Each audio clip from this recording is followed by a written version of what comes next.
mengikuti tahap 4 ini. Mungkin Pak Dir, silakan Pak Dir, kita dilanjutkan. Baik, Bapak Ibu yang saya hormati, dari Bapak-Bapak dari Kajari Mandailing Natal. Kemudian yang saya hormati Bapak-Bapak dari perwakilan PTPM yang berkenan hadir, teman-teman dari Dinas Natertran, Bukabit ya, dan teman-teman hadir juga di sini. Baik, pada hari ini inti dari Bapak Ibu hadir di Kementerian Desa ini tujuannya adalah komitmen yang sama untuk menyelesaikan masalah.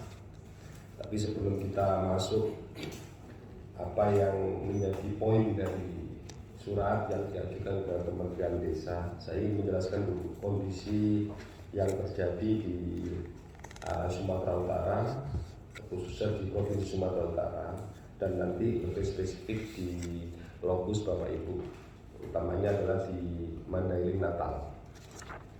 Secara umum Bapak Ibu, terkait dengan tugas tupoksi dari kami di Kementerian Desa itu adalah dalam rangka fasilitasi.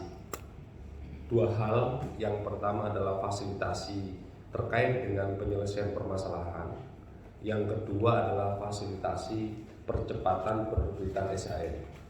Ini yang memang dikawal oleh Kementerian Desa, ya, dalam tanda kutip fasilitasi.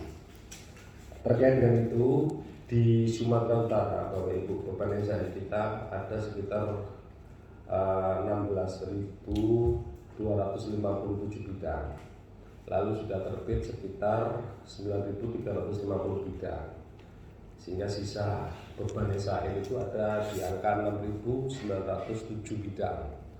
Lalu usulan tahun 2022 ini berdasarkan surat yang diajukan ke Sekjen ATR BPN sekitar 53.000, dan untuk Sumatera Utara ini masuk di angka 776 bidang untuk tahun ini.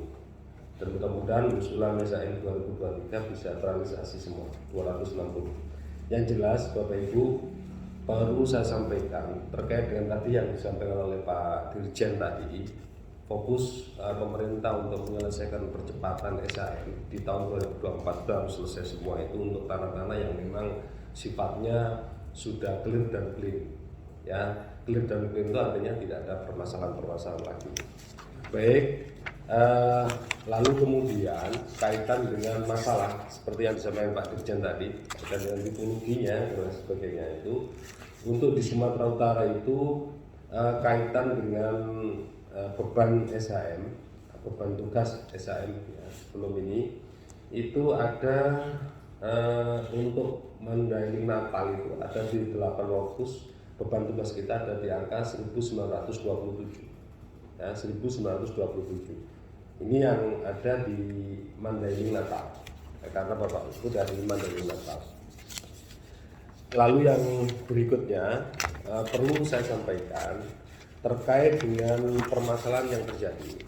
Nanti kami ingin mendengar sesungguhnya yang terjadi di tempat Bapak Ibu, terutama di UPT Batan 4, UPT Batan 3, dan Kampung Kapas SP1. Kami ingin mendengar seperti apa dan apa yang terjadi, sehingga tidak salah melangkah gitu ya. Tidak salah melangkah. Baik, rekapitulasi terkait dengan permasalahan yang ada di Sumatera Utara, khususnya di Mandailing Natal, yang ada di data kami Bapak Ibu, ini ada di 4 lokasi ya, ada di 4 lokasi. Kemudian jumlah permasalahannya itu ada 5 untuk di Mandailing Natal.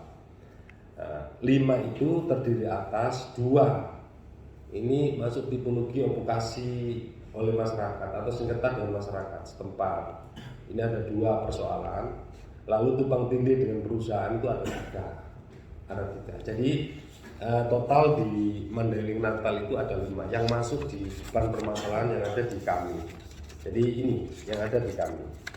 Lalu fokusnya fokus yang Bapak Ibu sampaikan ke kami melalui surat itu tidak ada dalam beban permasalahan di kami, ya, tidak masuk. Artinya kami mengetahui ini dari surat yang Bapak Ibu kirim.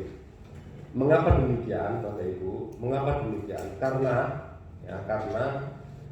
terkait dengan tadi sudah saya sampaikan bahwa tanah-tanah yang terfasilitasi kaitan dengan penerbitan SHI itu adalah tanah-tanah yang sifatnya clear dan clean, ya, clear dan clean. Dan yang saya sebutkan tadi itu termasuk yang belum clear itu ada di 5 tadi yang saya sebutkan tadi yang masih bermasalah itu, tidak termasuk yang Bapak Ibu ini, ya. Tidak termasuk karena di catatan kami SHM sudah terbit, Pak.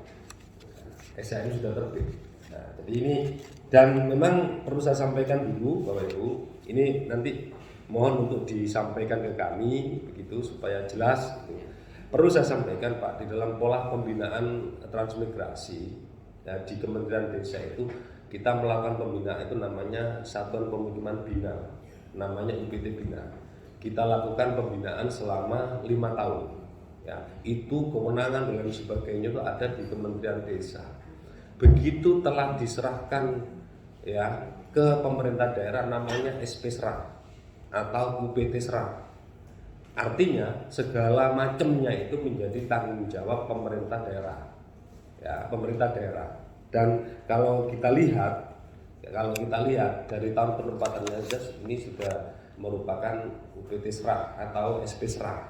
Berarti kewenangannya ada di pemerintah daerah. Namun demikian Bapak Ibu perlu saya sampaikan dan saya tegaskan, kementerian kami ini adalah memfasilitasi dalam bentuk apapun terkait dengan masalah lalu kaitan dengan percepatan SHM, meskipun itu sebetulnya tugas tanggung jawab pemerintah daerah.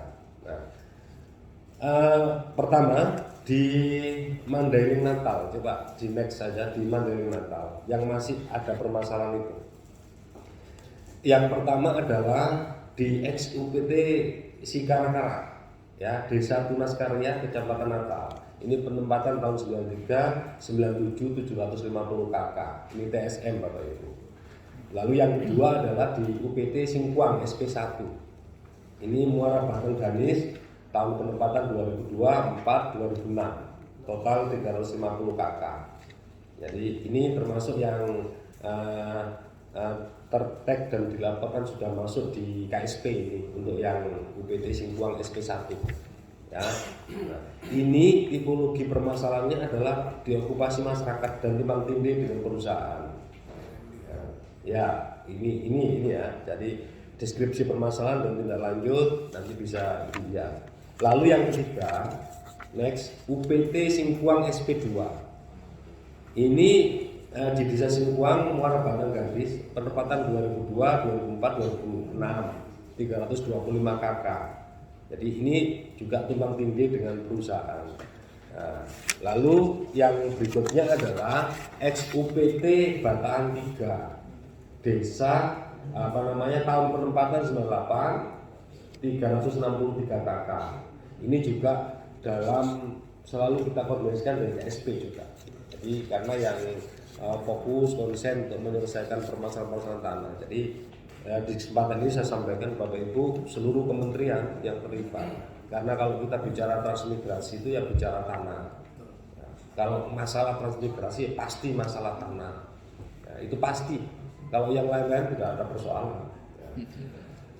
Ini tipologinya juga sama Bapak Ibu, okupasi masyarakat dan tumpang tindih di kawasan hutan. Ini sementara data ini yang ada di kami Bapak Ibu. Ya, data ini yang ada di kami, ya, yang masuk beban permasalahan di kami itu adalah ada 4 lokus yang saya sampaikan ini, ya, 4 lokus yang saya sampaikan ini. Kemudian terkait dengan Batan 4, UPT Batan 3 dan Kampung Kapas SP1 yang dalam catatan kami Bapak Ibu, dalam catatan kami kaitan dengan beban SHM sudah clear. Ya, sertifikat SHM-nya dinyatakan sudah terbit. Maka ketika SHM-nya terbit itu sudah keluar beban kami, sudah keluar dari beban kami.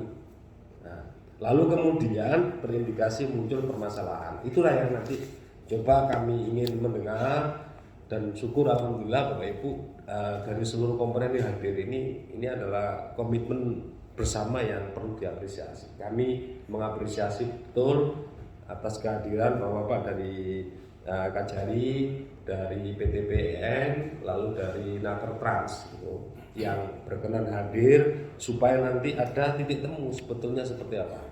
Ya, jadi poin pentingnya Bapak Ibu perlu saya sampaikan di kami terkait dengan tanah, ya, tanah transmigrasi itu kami fasilitasi terhadap dua hal. Sekali lagi, percepatan SHM. SHM terbit itu pada tanah-tanah yang clear dan clean, tanah-tanah yang tidak masalah. Ya. Nah, lalu yang kedua juga turut difasilitasi tanah-tanah yang masih bermasalah supaya clear dan clean sehingga bisa terurus penerbitan SHM-nya. Dan kebetulan di dalam catatan kami ini yang terkait dengan yang terjadi di Batahan ini sertifikatnya sudah terbit, sehingga keluar dari beban kami di Kementerian Desa. Kira-kira itu Bapak, dan untuk lebih detail jelasnya kami ingin mendengar itu Pak Dirjen ya, perlu mendengar sedikit. Ingin saya sampaikan juga Bapak Ibu, kami beberapa waktu yang lalu di Direktorat Pengembangan SP Pusat SKP di bawah ini kami ada namanya advokasi pertanahan. Kami punya namanya bidang advokasi pertanahan. Kita telah menyusun pedoman bagaimana menyelesaikan permasalahan itu ketika tanah diokupasi oleh masyarakat, lalu kemudian tanah tumpang tindih dengan perusahaan, masuk kawasan hutan dan lain sebagainya. Itu ada mekanisme-mekanisme yang perlu kita sepakati sebetulnya. Ini didasarkan pada pengalaman-pengalaman yang terjadi, karena kasus tanah di transmigrasi ini luar biasa banyak. Jadi luar biasa banyak itu, namun demikian berkat komitmen semua pihak, lambat laun masalah itu semakin berkurang. Kira-kira itu Bapak Ibu, supaya enggak lama-lama saya kembalikan ke Pak Dirjen. Masa jadi moderator? Enggak, langsung aja ya. Kami ingin mendengar secara komprehensif Pak. Nanti Pak Kajari agak belakangan Pak ya. Begitu Pak Kajari dulu. Pak Kajari dulu. Oke. Pak Kajari dulu, lalu kemudian dari PTPN, lalu kemudian Dinas Nakertrans, begitu ya kira-kira.